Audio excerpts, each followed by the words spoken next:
अवांजी समातुन ताईं radio voice of Sindh London. मरणा अॻे जेमुआ से मरी थियन न मात, हूंदा से हयात जीअणा अॻे जेजिया।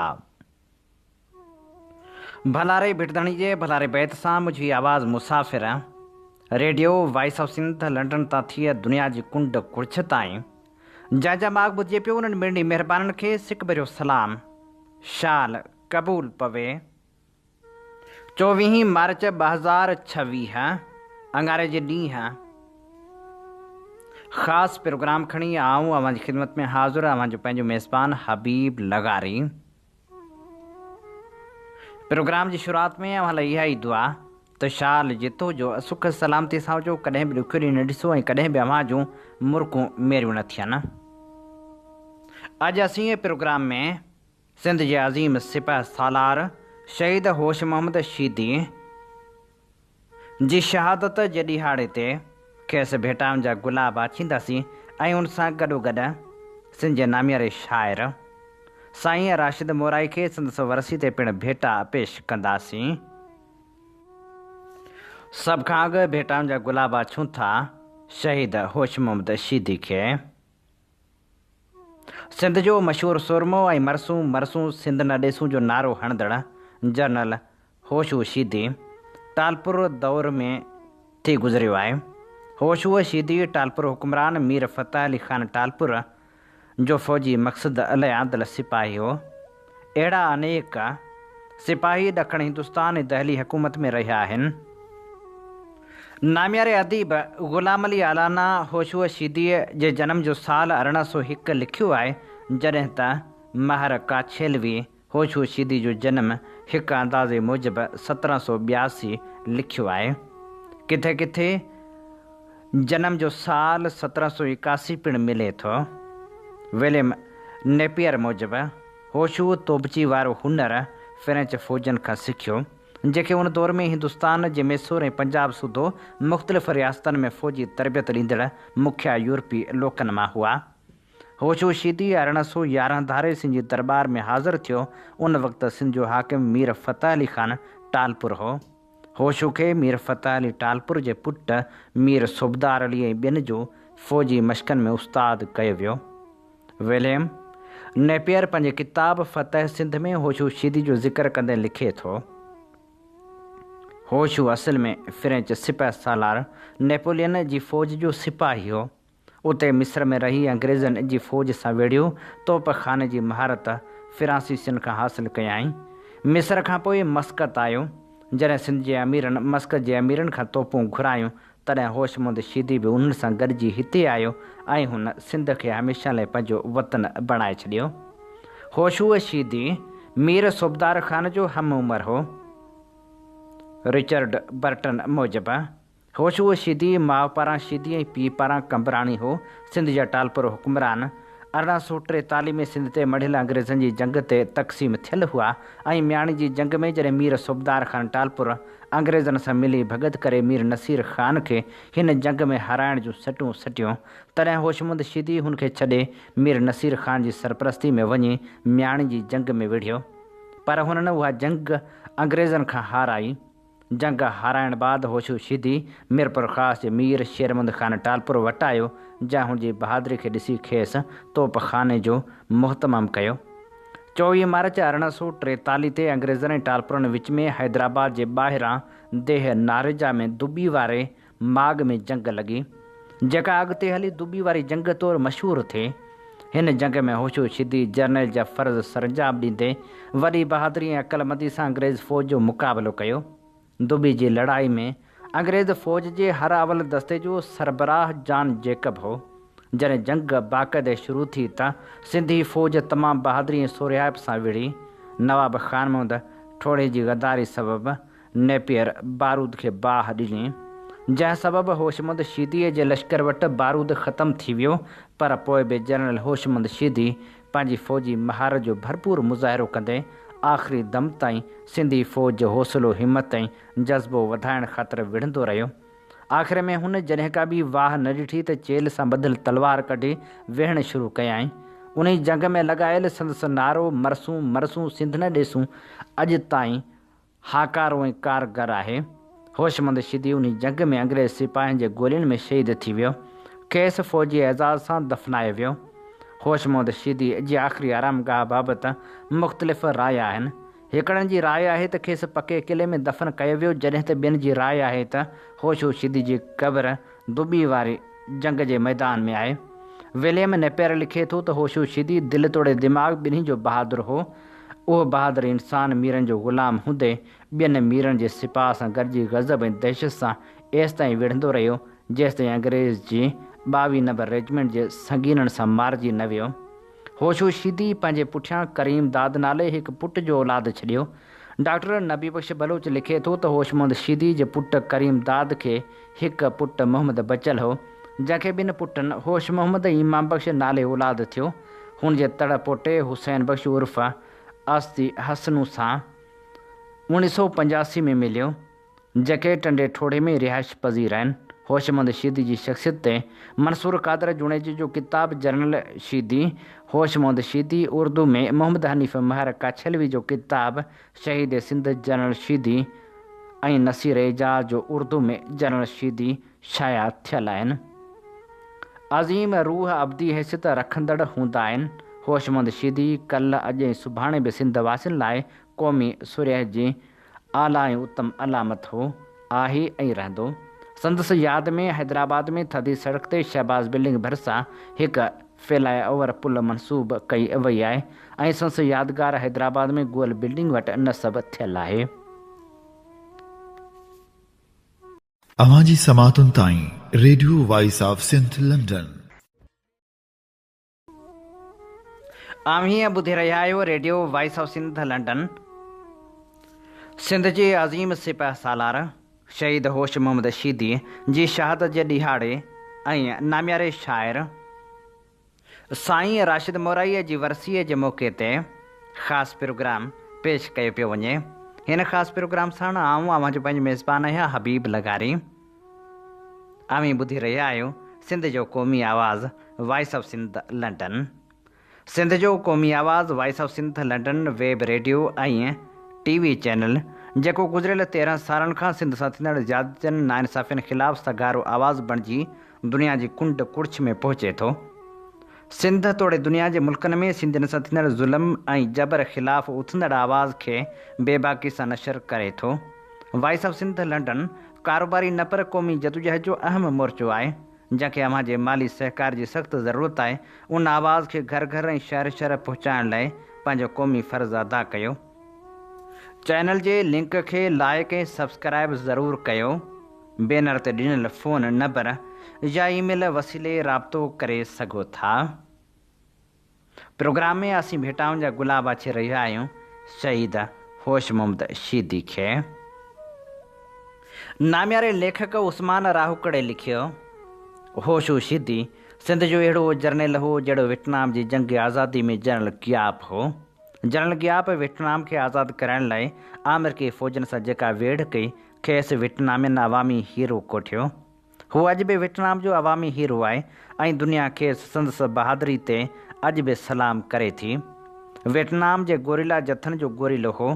खेसि कंहिं अमेरिकी फ़ौजी चयो हो त तूं केॾो बहादुर आहीं त खेसि मोट में जनरल गियाप चयो त बहादुरी असांजो विरसो आहे। ऐं हिते दुबी जे मैदान ते जनरल होश मोहम्मद शीदी बि जनरल गियाप जा विढ़ी रहियो हो। होशो बि सिंध जो अवामी हीरो आहे। खेसि दरसी किताबनि में शामिलु कयो वञे या न कयो वञे, पर इहो सच आहे त हूअ अॼु बि सिंध जो हीरो आहे। हू मीरनि जो नौकर ज़रूरु हो, सो विढ़ियो ऐं माॻता न मोटियो। जंहिं मैदान जंग में दुश्मन खे ललकारींदे उहो नारो ॾिनो त मरसूं मरसूं पर सिंध न ॾिसूं। उहे लफ़्ज़ अॼु बि सिंध जो क़ौमी नारो बणियल आहिनि। हिकु पासे 7 समुंड पार खां आयल अंग्रेज़ सिपाही हुआ, ॿिए तरफ़ खां मीरपुर ख़ासि वारो मीर शेर मोहम्मद ऐं हैदराबाद वारे मीरनि जो नौकर होशो शीदी हो। दुबी में उन क़तल सुबुह जे 2 पहरनि जो जॾहिं पंहिंजनि जी मुख़बरी ते अंग्रेज़ लश्करियुनि देसी सिपाहियुनि जे बारूद खे बाहि ॾेई छॾी त फ़िज़ा रत रुनो हो ऐं नारेजन जे ॻोठ वारा गुलाबनि जा गुल कोमाइजी विया हुआ। उन वेल जंग जे मैदान ते मीर शेर मुहम्मद उबाणको थी वियो। खेसि दिलदारी होशू ॾींदे चयो त अवां ॿिए हमले लाइ वञी तयारी करियो ऐं जंग जे मैदान में हलिया वञो। अहिड़ी हिकमत अमली ते मीर शेर मुहम्मद जंग जे मैदान मां निकिरी वियो ऐं जंगी सरबराह होशू खे मुक़ररु करे वियो। होशू सड़ी वियल बारूद जे रख ते बीही दुश्मन जे लश्कर सां तारीख़ जी उन तारीख़ी शाम जो ईअं विढ़ियो जीअं करबला में हुर विढ़ियो हो ऐं वियतनाम में जनरल गियाप विढ़ियो हो।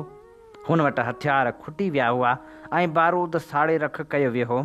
चयो थो वञे त मीर शेर मुहम्मद जॾहिं मैदान जंग मां हलियो वियो त बलोच सरदारनि ऐं उनजे लश्करी सिपाहियुनि होशू जी कमान में विहण ऐं पेशकदमी करण खां इनकार करे छॾियो। उन दलील में केतिरी सदाकत आहे। बहरहाल होशू शिदीअ जी अॻुवाणी में जेके सिंधी विढ़िया ऐं धरती वतन तां शहीद थी विया तिन जूं क़बरूं अॼु बि दुबी जे मैदान ते मौजूदु आहिनि। उहा ॿी ॻाल्हि आहे त मीरनि जे पॉलिसियुनि सबबु संदन लश्कर में शामिल वधि में वधि बरूच कबीला हुआ ऐं मीरनि जी पाण में अणबुणत सबबु ई अंग्रेज़ वापारियुनि जा पेर सिंध में मज़बूत थिया ऐं वापारी बणिजी आयल अंग्रेज़नि जे लश्करियुनि सिंध जी सरज़मीन ते दुबी वारे मैदान ते हार ऐं जीत जी जंग जोटी हुई। उन जंग में 24 मार्च 1843 जी निमा शाम जो होशू विढ़ंदे विढ़ंदे शहीद थी वियो ऐं आज़ाद सिंध जे नेहरू कोट वारे किले ते ऐं दुबी जे मैदान ते फातह सर चार्ल्स नेपियर फरंगी झंडो खोड़े वायसराय हिंद खे सिंध जी फतह बाबति ख़त लिखियो। उन ख़त में गोरे फातह पिणु होश मोहम्मद शीदी खे ख़िराज पेश कयो ऐं सिंधी क़ौम जंहिंजी आज़ादी लाइ हू विढ़ंदे शहीद थियो उहा क़ौम दुबी जे मैदान ते यादगार क़ाइमु करे बि न सघी आहे ऐं दुबी वारे मैदान ते कब्ज़ो थी वियो। पर कंहिं न कुझो त छो दुबी वारे मैदान ते मरी वियल अंग्रेज़ सिपाहियुनि जो ते अंग्रेज़नि यादगार क़ाइमु कयो। पर सिंध जा केतिरा जोधा उन जंग में शहीद थिया उन बाबति मुकमल रिसर्च न कई वई। अंग्रेज़नि सां सिंध ख़ातिर विढ़ंदे शहीद थियल शहीद होश मोहम्मद शीदी ऐं हुर तहरीक जे बानी अंग्रेज़ सां विढ़ंदे 100 सालनि खां पोइ शहीद थियल शहीद सबतुल्ला शाह राशिदी ऐं होशू शीदी सिंध जा ॿ अहिड़ा शहीद आहिनि जेके वतन ख़ातिर अंग्रेज़नि सां विढ़ंदे शहीद थिया। सिंध जा ही ॿई अहिड़ा शहीद आहिनि जेके अंग्रेज़ साम्राज्य सां सिंध ख़ातिर विढ़िया। उनजी शहादत जा अज़ीम बाब आहिनि। उन्हनि ॿिन्ही खे हीरो करे साईं GM सैद पेश कयो। ख़ादम हुसैन सुमरो पंहिंजे ख़ूबसूरत लेख में लिखे थो 24 मार्च जी निमा शाम का रिवाजी निमा शाम न हुई। ओलह तरफ़ अर्श खे ॼण बाह जा बंभट वराए विया हुआ। सिंध जे आसमान ते लहंदड़ सिज रत जी लाम छॾे ॾिनी हुई। हेठि धरती खे सिंध जी सपूतनि सरकश जोधन रत जो रेज ॾिनो। माहौल मौत वांगुरु माठ ऐं गंभीर हो। सिज अॻु बि लहंदो हो पर उन शाम जहिड़ो उदास ऐं अलमनाक न लॻंदो हो। शहीदनि जी शाम छा आई ॼण ग़ैब मां रूहनि जे आख़िरी सफ़र जी सदा आई। फ़ल्क ऐं मल्क हैरत विचां दुबी में अखियूं अटकाए वेही रहिया। दुबी जो मैदान जिते टेपहरी ताईं मौत ऐं ज़िंदगी जो मार्को लॻो हो उते निमा शाम ताईं मकली जहिड़ी माठ अची वासो कयो। सॼो मैदान कोस घरो हर तरफ़ लाशनि जा बार हुआ। मंज़र अहिड़ो जो दलेर बि दहिलजी वञनि ऐं डूंगर ॾरी पवनि। क़ब्रिस्तान जहिड़ी ख़ामोशी वायुमंडल खे उगरी वेई। हवाऊं साह रोके बीही रहियूं। तॾहिं मेजर जेकब जी कैम्प में सर चार्ल्स नेपियर जो कटक अची पहुतो। नेपियर फतह जो सेरो पंहिंजे सिर ते रखण लाइ आतो हो। हुन अचण शर्त जाम चपनि ते आदो ऐं बिगल वॼाइण जो हुकुम ॾिनो। 4 सिपाही मेजर जेकब जे तंबू ॿाहिरां अची बीठा। बिगलनि जो रुख रत आलूद आसमान ॾांहुं करे फिफड़नि में साह फुके फतह जो आवाज़ आला पियाऊं। आवाज़ तिखो ऐं तवील हो ऐं संगीननि वांगुरु सिंध जे सीने में लही वियो। बिगल पासो वरायो। मौत जो फ़रिश्तो अमान घुरी परे थी बीठो। होशू रत हाणी मिटी मां मुंहुं मथे खयो। बिगल जो आवाज़ु ॿुधी संसि उतावलो रूह सावण जे सिंधू वांगुरु अणझल ऐं शहज़ोर थी पियो। हुन खाॿी बांह वधाई हिकु कुहाड़ी खणी वरिती। कुहाड़ी जे गन खे क़ाबू करे खोड़े आहिस्ते आहिस्ते हू कारड़ो ऐं कोझड़ो ताक़त ऐं कदावर जोधो लाशनि जे विच में उथी बीठो। हुनजो सॼो जिस्म रत में रंगियल हो। वारनि खां पेरनि ताईं उज़ो ज़ख़्मनि सां चचरजी चूर थी चुको हो। मांस लिङनि खां धार थी वियोसि। साॼी बांह कुल्हे खां कपजी मश्कनि जी हिकु तंद में लटकी रही हुयसि। तीरनि ऐं तलवारनि बड़छनि ऐं भालनि बंदूकनि ऐं संगीननि संद संद संद परूण करे छॾियो। हुनजे जिस्म ते 54 गहरा घाव हुआ। हू उथी बीठो। ताज़ाबनि जो अहसासु हीरे जी कण वांगुरु संस वजूद मां पार थी वियो।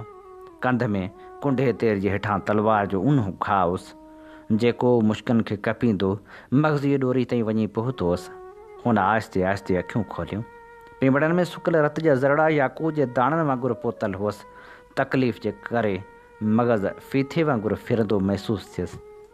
अखियुनि आॾो ऊंदहि अची वियुसि। छपर चिपुनि वांगुरु किरी पियसि। गोॾा वञी रत हाणी मिटी सां लॻसि। हुन निरड़ कुहाड़ी जे गन ते रखी छॾियो ऐं संस रग रग मां रत टिमंदो रहियो। पोइ घड़ी खनि रखी सघ सारे कुहाड़ी जे गन ते ज़ोर ॾेई ॿीहर उथी बीठो। फट खुली पियसि। अंदर में अज़ाब जा आरा हलणु लॻुसि, पर हुन आ खे दिलि जे क़ैद खाने मां निकिरी चपनि ते अचणु न ॾिनो। दाह न कयाईं। घुंड विझी मेजर जेकब जी कैंप ॾांहुं ॾिठाईं। सिंध आज़ाद हवाउनि में अंग्रेज़नि जो रंगारंगी झंडो झुलंदो ॾिसी संस वजूद में नफ़रत ऐं हकार जो ॿरंदड़ जबल फाटी पियो। वेहण लाइ विख वधायईं, पर वधाए न सघियो। हूअ निहाई वांगुरु खामदो ऐं जीअ में जलंदो रहियो।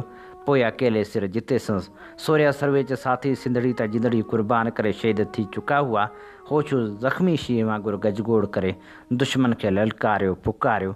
ऋण गजो राड़ो थियो। बिगल जो आवाज़ नीड़ी में भाए त पले जो कंडू अटकी पियो। सर चार्ल्स नेपियर खां छिरक निकिरी वियो। मेजर जेकब जे चपनि ताईं फतह जो जाम ईंदे ईंदे छुलकी पियो। हूअ ॿेई ऐं कैप्टन रिचर्डसन तंबनि मां ॿाहिरि निकिरी आया। होशो खाॿी हथ में कुहाड़ी जो गन मज़बूत करे हिकु धक सां लड़कंदड़ साॼी बांह कुल्हे खां धार करे छॾी। अंग्रेज़नि खां दाह निकिरी वई। सर चार्ल्स नेपियर हैरत मां विच मैदान में बीठल सुरमिंदा ऐं पोइ मेजर जेकब ॾांहुं ॾिठो। मेजर जेकब चयो, ही होशू आहे। अॼोकी जंग में हिकु डेमिटरस खां सवाइ रियल ब्रिटिश आर्मी जा सभई योद्धा होशू सां ज़ोर आज़माए मरी मात थिया आहिनि। जंग जो पहलवान डेमिटरस मथे खां पेरनि ताईं लोह जे ज़रह में जुंझल हुओ। हू टिन्ही विच में अची बीठो। मेजर जेकब चयो, मां 17 जंगियुनि में विढ़ियो आहियां। मूं होशू जहिड़ो बेडपू ऐं सर्कस जनरल न ॾिठो आहे। संस बे पुनः बहादुरी ॾिसी मूंखे साणस नफ़रत थी वई आहे। डेमेटरस माठीणे लहजे में चयो। होशू जेकॾहिं आसमानी किताबनि खां अॻु पैदा थिए हा त संस नालो हज़रत शमून सां गॾु लिखियो वञे हा। हिन जी दलेरी जा दास्तान ॾंद कथाउनि वांगुरु सिंध में सदियुनि ताईं ॿुधाया वेंदा। मूंखे ख़बर आहे। सर चार्ल्स नेपियर चयो, मूंखे इहा बि ख़बर आहे त ऋण ते जॾहिं होशू जी तोप जो बारूद ख़तमु थी वियो हो, तॾहिं हिन लोही तोप भाकुर में भरे असांजे सिपाहियुनि ते उछलाई हुई। कैप्टन रिचर्डसन बिना देर जे अख छिंभ में ज़हरीलो भालो ज़ख़्मी बेहथियार होशू खे समूरी सघ सां उछलाए हयो। भालो होशू जे सीने खे चीरींदे पुठी ताईं पार थी वियो। होशूअ पंहिंजो हथ भाले में विझी सट ॾेई सीने मां छिके ॿाहिरि कढी वरितो। कैप्टन रिचर्डसन जो साह ख़ौफ़ खां सुकी वियो। हुन होश न संभाले हो जो होशू उहो चिताए खुपाए कैप्टन जी खोपड़ी ते वहाए कढियो। कैप्टन जी केपराटी ज़रियूं ज़रियूं थी वई। हू रड़ करे पहण वांगुरु धरती ते किरियो ऐं बर्फ़ वांगुरु ठरी वियो। होशू झामदड़ अख सां आसमान ॾांहुं ॾिठो। आसमान ते लहंदड़ सिज रत हाणी लाम छॾे ॾिनी हुई। होशू धरती ते दान ॾिनो। हाव मां वहंदड़ ऐं टिमदड़ रत ॾिसी लकी जा चश्मा बंदि थी विया। सिंधू नदी जे वहिकरे माठ कई ऐं सांत में सुकंदो वियो। खीर थर जो सरबुलंद चोटियूं झुकंदियूं वियूं। हिकु तवील रुकू में निमदियूं वियूं ऐं पोइ अखियुनि अॻियां ऊंदहि अची वियसि। हू थकल टुटल ॿार वांगुरु जीजल सिंध जी हंज में मुंहुं रखी सुम्ही पियो। हीअ असीं भेटाउनि जा गुलाब अचे रहिया हुआसीं। सिंध जे अज़ीम सिपह सालार शहीद होश मोहम्मद शीदी खे अवांजी समातुनि ताईं radio voice of Sindh London. हीअं ॿुधी रहिया आहियो radio voice of Sindh London. आऊं अवांजी ख़िदमत में हाज़ुर आवां जो पंहिंजो मेज़बान हबीब लगारी। जीअं तव्हीं ॼाणो था त सिंध जो क़ौमी आवाज़ voice of Sindh London web radio ऐं टीवी चैनल जेको गुज़िरियल 13 सालनि खां सिंध सां थींदड़ ज़्यादतियुनि नाइंसाफ़ियुनि ख़िलाफ़ु सघारो आवाज़ बणिजी दुनिया जी कुंड कुड़छ में पहुचे थो।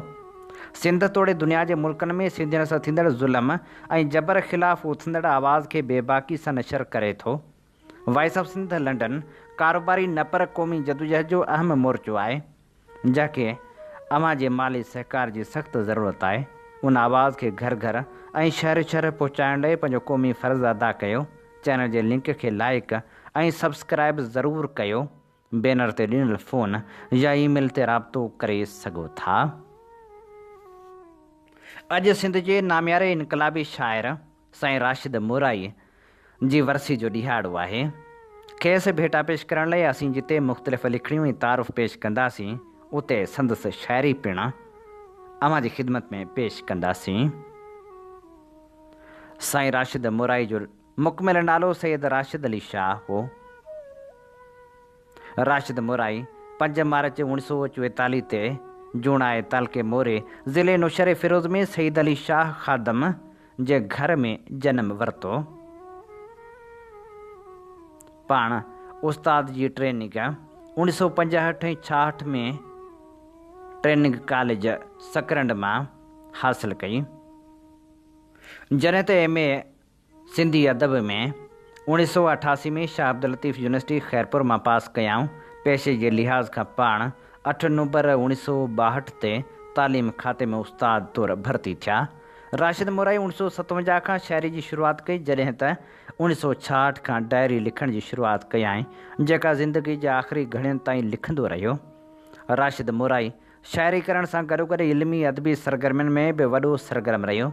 पाण शहीद अब्दुल रज़ाक़ अकेडमी जो सेक्रेटरी, अल अब्बास अंजमन जूनालो जो जनरल सेक्रेटरी, आइन अदब मोरो जो नाइब सदर, तालीमी कमेटी मोरे जो सेक्रेटरी, इदारा बहार अदब इमामाबाद जो नाइब सदर, PTLF सखर डिवीज़न जो चेयरमैन, ज़िले नौशहरे ऐं तालके मोरे जो सदर, PTLF जी मरकज़ी आइनी कमेटी जो मेंबर ऐं सिंधी अदबी संगत सिंध जो मरकज़ी जॉइंट सेक्रेटरी ऐं मोरे शाख जो केतिरा ई साल सेक्रेटरी रहियो। राशिद मोराई मशहूरु बाख रिसाले जो बाह ॿेली बि रहियो जॾहिं त केतिरनि ई शाइरनि अदीबनि जे किताबनि जा मुहाग ऐं मज़मून बि लिखियाई। संदसि कयल शाइरी अॼु बि रेडियो TV तां वक़्त ब वक़्त नशर थींदी रहे थी। राशिद मोराई खे इल्मी अदबी ख़िदमतनि एवज़ मारवी अकेडमी एवार्ड, सिंधी अदबी संगत सिंध पारां काज़ी अब्दुल्लाही कायल award, Shah Abdul Latif art circle तरफ़ां अदबी एवार्ड सुमेत केतिरा ई एवार्ड मिलिया। सिंध जे हिन मज़ाहिमती शाइर 24 मार्च 2014 ते पसाह पूरा कया। राशिद मोराई जे छपियल शाइरी जे किताबनि में सिंधड़ी जो सौदा, मेंदी संदा खेत, दिलि जो शहर, शोला शोला वाव, दीवान राशिद, काफ़ियूं गीत ग़ज़ल, दर्द में दिलि जो ॻाढ़ी बाख फुटी ऐं ॿिया छपियल आहिनि। जॾहिं त संदसि कहाणी जो किताब पाणी ते पहिरो, पीड़ा जी परोड़ पिणु छपिजी मंज़र आम ते आया। राशिद सां रिहाण जे नाले ते संदसि इंटरव्यू पिणु छपिया जॾहिं त ख़तनि ते मुश्तमिल किताब चेके ॾिनाऊं या ख़त ख़ुशी मां खोल पिणु छपियल आहिनि। संदसि शाइरी सरमद सिंधी खां वेंदे जलाल चांडीअ ताईं मुख़्तलिफ़ फ़नकारनि ॻाई आहे। संदसि मशहूरु कलामनि में निशाननि तुंजनि ॾे निहारे निहारे, खेम साह थदड़ा गरम लुड़क हारे, है फ़ौजेड़े ख़िज़ां तो सूंह लुटी गुलज़ारनि जी यावरी, दिलि जे वीरान ऋण ते ककर बांवरा, थोरो ई वसीहा त छा थिए थी शामिल आहिनि। राशिद मोराई जॾहिं बि शाइरी ॿुधाईंदो हो त उहा दिलनि जी तर्जमानी करणु लॻंदी हुई। मूं ॿार पढ़ाया पोरियत थी के पोरियत दिल रंजूरनि जा, पर हारियुनि जा प्रहारी थिया मज़दूर थिया मज़दूरनि जा, ऐं बुख बराबरि बुचड़ी आहे सभु खाणल बुख जे खूरनि जा। मूं ॻाल्हि ठाहे अरकायल हा सभु दोखे जे दस्तूरनि जा, मां छा करियां मां छा करियां। मूं छा न सुजाॻीअ सॾ कया न रत खे निंड न ओड़ियो आहे, से जवान रहनि था झूटनि में मूं जन सां नातो जोड़ियो आहे। जे माली हा रखवाला हा तिन बाग जो ॿेड़ो बोड़ियो आहे, हिन नीह जवानी नास कई मूं लोड़ियो रत विलोड़ियो आहे, मां छा करियां मां छा करियां। मूं वार सठा हर वार नवा मूं वेरनि सां वेढ़ांद कई ऐं वेरनि वारे वारे सां ते वेढ़ वॾी विणवाद कई के सूर्य साथी काल पुठा जिन रेटे रथ सां रांदि कई थी पाण फिटाईअ जो ॿेली मूं सिसी नेज़े बांद कई मां छा करियां मां छा करियां ये क़ौम त क़ाबिल रहम जे आ पर रहम बि कंहिंखे कोन अचे के थोरा दाणा ख़ुशि आहिनि न त पियो आहे सारो ढेर अचे को अहिड़ो उभर उभरे जो को ज़ालिम आमिर कोन बचे हिन आस ते वक़्तु गुज़ारियां थो ता मन को हितड़े रंग रचे मां छा करियां मां छा करियां आ सच नंढो वेह गंढो वाहू पर्बत जेॾो कूड़ो वाहू टुटंदो थोरी टोकर सां ॼण कांच जो कोई चूड़ो आहे हर वाव अॻियां बि नमी पवंदो ॼण कांह जो कोई बूढ़ो आहे पर थोरी हिमत केरु करे हिते हर को रूह विसूड़ो आहे मां छा करियां मां छा करियां को मुल्ला आ को पंडित आ को सूफी ऐं को जोगी आ को लंघो लालच जो लोभी को लोभीअ जो पी ठोगी आ से भंगू पीथा भड़ थियनि मूं जिल लाइ पीड़ा भोगी आ मां राशिद वेठो रत रुआं जो राज थियो अॼु रोगी आ मां छा करियां मां छा करियां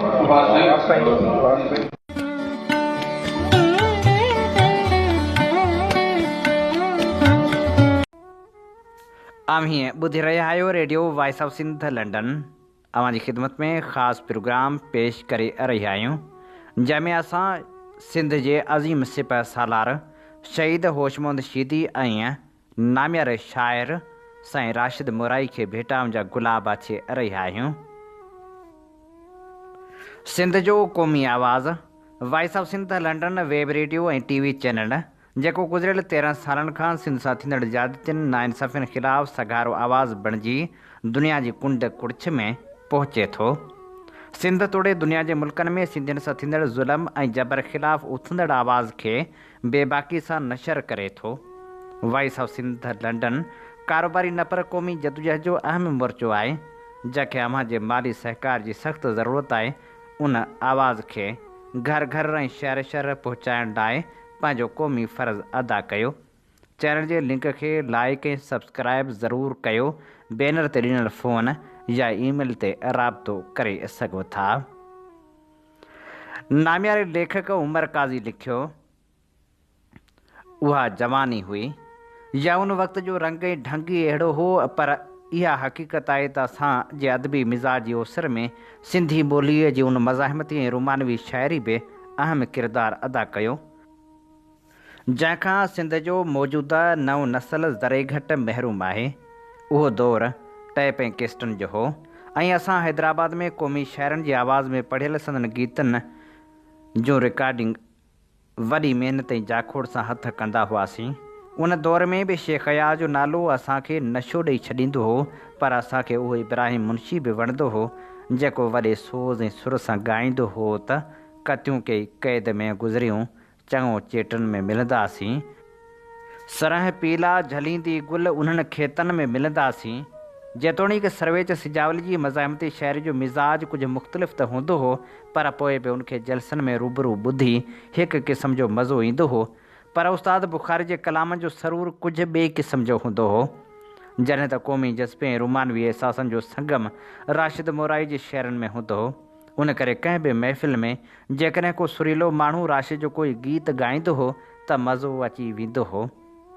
जॾहिं संदसि लाॾाणी जी ख़बर जो SMS आयो हो जेको हिकु अणॼातल नंबर तां हुयो मूं तसली करण लाइ त जॾहिं नंबर रीडायल कयो त उहो नंबर अज़ीम सिंधी जो हो। अज़ीम सिंधी राशिद मोराई जो नंढपिण जो दोस्त ऐं साथी रहियो। मूंखे इहा ॻाल्हि लिखंदे फ़ख़्रु महसूसु थिए थो त अज़ीम सिंधी जो न सिर्फ़ु राशिद मोराई बल्कि मोरे जे अक्सर शाइरनि जी शाइरी जी ओसर में हथ रहियो आहे। पोइ भले उहो राशिद मोराई हुजे या अहमद सोलंकी या पाण वारो यार रखियल मोराई हुजे। मां इन ॻाल्हि ते हिकु अलॻि कालम बि लिखणु चाहियां थो पर हिन वक़्तु मोटी वञा थो उन दौर में जॾहिं राशिद मोराई जी शाइरी खे असां दिलि जूं दरियूं खोले ॿुधंदा हुआसीं। ऐं अॼु मां सोचे रहियो आहियां त शाइरीअ जी बुलंदीअ जो मौज़ू त पाण में तमामु घणा ॿिया लवाज़मात बि तलब करे थो पर शाइरी खे सुर जेका सूंह ऐं जेको हुसन अता करे थो उहो लाजवाब आहे। राशिद मोराई जी शाइरी में मौज़ूअ जी सादगी हूंदी हुई पर उहा दिलि खे छुई वेंदी हुई। हू उन्हनि कुझु जज़्बनि जो बहितरीनु इज़हार कंदो हो जेके नौजवानी में माण्हू जे मन खे मोहे वठंदा आहिनि।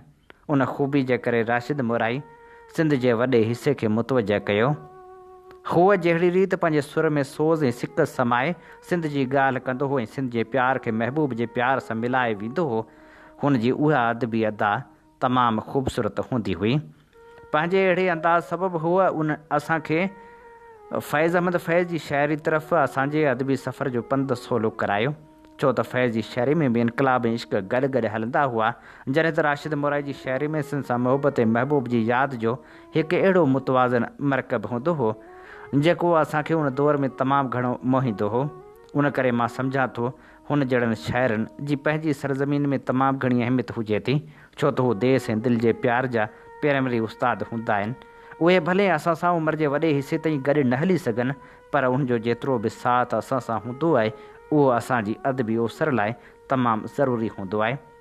मूंखे चिटी तरह यादि आहे त मुंहिंजे शागिर्दी वारे दौर में जॾहिं हिकु सुरीले नौजवान राशिद मोराई जो उहो गीत वॾे सोच सां ॻायो हो त दिलि जे वीरान रिण ते ककर बांवरा थोरड़ो जे वसीहा त छा थिए थियई, तॾहिं हिकु उदासी जी कैफ़ियत दिलि खे वेढ़े वई हुई। हूअं बि उहे शाइर जेके सादनि लफ़्ज़नि में हुनजे दिलि जे दर्द खे बयानु करण जो आर्ट रखंदा आहिनि ऐं उन में को शक नाहे त राशिद मोराई में उहो फ़न भरपूर अंदाज़ सां मौजूदु हो। उन हवाले सां हुनजा नज़म ऐं हुनजा उहे शेर जेके महबूब जी बेवफ़ाई हुनजी बेरुखाई सबबि माण्हू जे दिलि देश सां मुहबत तरफ़ मोड़ण जी कोशिशि कंदा हुआ से लाजवाब हूंदा हुआ।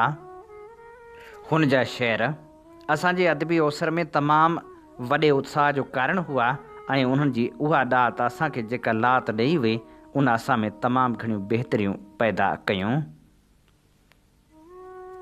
ऐं हाणे अव्हां जी ख़िदमत में पेश करियूं था नाम्यारे शाइर राशिद मोराई जी शाइरी। राशिद मोराई पंहिंजे ख़ूबसूरत गज़ल में लिखे थो, चवण वारो अव्हां खे को बि हित सरकार कोन्हे छा, अञा ताईं हितां जो लोक नकूं तार कोन्हे छा, ज़रूरत क़ौम खे तो जहिड़े लीडर जी त कान्हे का, सिवा तुंहिंजे त ॿेड़ो हाण थियणो पार कोन्हे छा, सिंधु ते डेम जो हामी हुजे पंहिंजनि संदो वेरी, हुजण उनजो त सिंधी क़ौम जे लाइ गार कोन्हे छा, हक़ीक़त जो बणी मुनकर सुञाणे कोन थो सच खे, उहो माण्हू त अंधे जी अञा आचार कोन्हे छा, मंझाइस छो थिया बेज़ार आहिनि घर संदा भाती, उहो पोड़ो ॾिसो हकलींदो हाणे झार कोन्हे छा, इबादत आह अफ़ज़ल राशिदा ख़िदमत ग़रीबनि जी, अचे जो कीन कंहिंखे कमु उहो बेकार कोन्हे छा, चवण वारो अव्हां खे को बि हित सरकार कोन्हे छा, चोतरफ़ सुञ ख़िज़ा कई नेणनि निहार ताईं, महबूब केर जीअंदो ईंदड़ बहार ताईं, उबॾां ई तकींदे हर राति काटणी आहे, भुलिजो पवां ॻणींदे तारा हज़ार ताईं, कुझु ई न थियो दवा मां फीणा छंडा करायमि, कोई असरु न पहुतो दिलि जे ग़ुबार ताईं, ॻोढ़ा वहण शुरू थिया दामन भिॼण लॻो आहे, यादनि जा ॾांद पहुता जो दिलि जे नार ताईं, दुश्मन दिलियूं भिॼी पियूं पथर दिलियूं पुसी पियूं, अफ़सोस हू न आयो राशिद मज़ार ताईं, चोतरफ़ सुञ ख़िज़ा कई नेणनि निहार ताईं, महबूब केर जीअंदो ईंदड़ बहार ताईं, जे बाग़ में कंडा कीन हुजनि गुलड़नि जी हिफ़ाज़त केरु करे, कंडा था हिफ़ाज़त गुल जी कनि कंडनि जी शिकायत केरु करे, आ चाहत जो चांडोकी सां पोइ चंड जा दाग़ ॾिसूं छा लहे, छो सूंह मां वेही ऐब कढूं सुहिणनि जी शिकायत केरु करे, थो पाण क़बूलियां पाबंदी ही आज़ादी खां क़ैद चङो, ज़ंजीर बि ज़ेवर ॼाणा थो ज़ुल्फ़नि जी शिकायत केरु करे,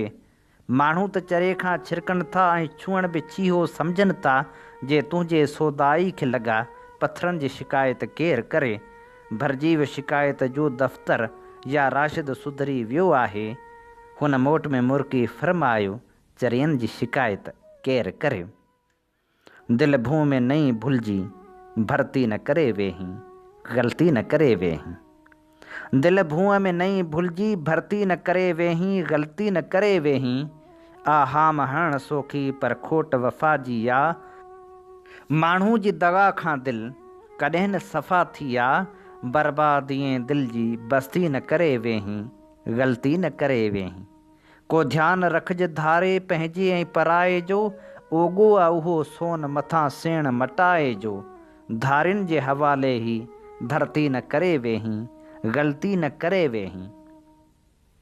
कूड़नि खे छॾे सच ते सिर ॾीं त चङो थींदई, सचाह अगरि कूड़ो त बि पीं त चङो थींदई। राशिद सचो उन ते सख़्ती न करे वेहीं, ग़लती न करे वेहीं। भलारा भिटाई भलारा भिटाई, जिए बे त तुंहिंजो जिए तुंहिंजी वाई, भलारा भिटाई भलारा भिटाई। सिंधी क़ौम खे जो रिसालो मिली वियो, जीअण लाइ ॼण को सहारो मिली वियो। मिठी सिंधी ॿोली अमृतो बनाई, भलारा भिटाई भलारा भिटाई। तूं ॿोली खे वएं ॾेई लफ़्ज़नि जो लोढ़ो, सिवा तुंहिंजे सिंध जो हुयो साह सोढ़ो। अची सूंहं सिंध जी कई तो सवाई, भलारा भिटाई भलारा भिटाई। खणी लात राशिद लतीफ़ी उथी पो, अॻियां कात जे ऐं अॾीजे कुॾी पो। वॾो तिन जो ताल सिसी जिन सहाई, भलारा भिटाई भलारा भिटाई। इहे तुंहिंजा थोरा विसारे न सघिबा, ही थोरा न थोरा विसारे न सघिबा। बुखारे खे ताज़ा पिरी ताम आछी, हुञारे खे जानी अची जाम आछी। अखियुनि जा कटोरा विसारे न सघिबा, इहे तुंहिंजा थोरा विसारे न सघिबा। उहो वक़्तु हो जो गॾिया गॾु हुआसीं, बज़ाहिर जुदा पर हिक ई हॾ हुआसीं। ॾिहाड़ा सदोरा विसारे न सघिबा, इहे तुंहिंजा थोरा विसारे न सघिबा। वञण खां पोइ तुंहिंजो न वाइदो वफ़ा थियो, वफ़ा परवरनि खे अलाए त छा थियो। सचाई जा घोरा विसारे न सघिबा, इहे तुंहिंजा थोरा विसारे न सघिबा। हली आओ जानी जुदाई थी झोरे, अकेलो ही राशिद ॾुखनि सां थो ॾोरे। हली आओ जानी जुदाई थी झोरे, अकेलो ही राशिद ॾुखनि सां थो ॾोरे। ही नाहक निसोरा विसारे न सघिबा, इहे तुंहिंजा थोरा विसारे न सघिबा। वॾी महिरबानी ॾिनई मान मूंखे अंगणा ऐं जानी, वॾी महिरबानी। मदह ख़्वान आहियां आला गुणनि जो, ना को बि दिलबर ॻाणेटो गुणनि जो। कंदुसि यादि थोरा सॼी ज़िंदगानी, वॾी महिरबानी। उजोरो अव्हां खे ॾींहं कहिड़ो आऊं, ग़रीब आहियां बसि कंदुसि पियो दुआऊं। हुजे शाल नेब हुसन ऐं जवानी, वॾी महिरबानी। ॾिसी यार राशिद संदी बुरदबारी, कुर्बदार पंहिंजी कई कुर्बदारी। क़दरदान तो कई घणी क़दरदानी, वॾी महिरबानी। पिरीं थी सहारो सघो बे सती जो, पिरीं थी सहारो सघो बे सती जो। नथो पंध मूंखां पुॼे दर तती जो, आरी जाम आहीं अझो बे अझनि जो। तोते नंग नंगी या दामन लगन जो, पुनल तूं ई आहीं असांजी पति जो। पिरीं थी सहारो सिघो बे सती जो, कुल्हे कांधे मोए जो अची थी कोहारा। ख़तम थिया वसीला हयाती जा सारा, अची वक़्तु वेझो वयो रुख़सती जो। पिरीं थी सहारो सिघो बे सती जो।